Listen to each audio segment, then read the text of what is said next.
В Москве и Подмосковье во всех регионах страны введены дополнительные меры антитеррористического и противодиверсионного характера.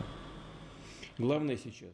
Presiden Rusia Vladimir Putin mengecam penembakan massal di balai kota Krokus, Moskow pada Jumat 22 Maret 2024 malam waktu setempat.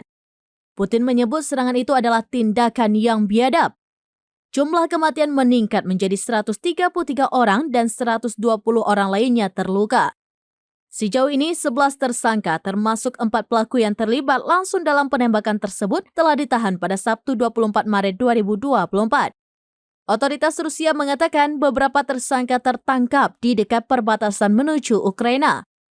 Sebuah pelarian untuk melintasi perbatasan telah disiapkan di sisi Ukraina. Putin bersumpah bahwa Rusia akan mengadili semua pelaku dan menghukum mereka.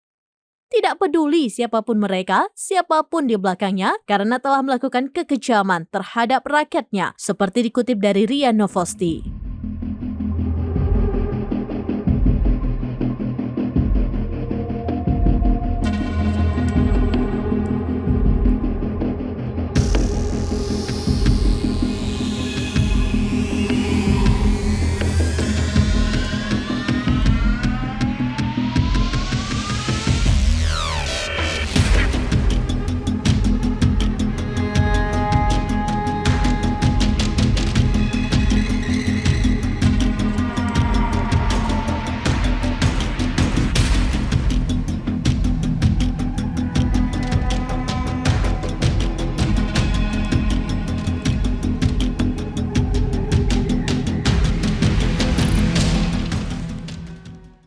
Download Tribun X sekarang, menghadirkan lokal menjadi Indonesia.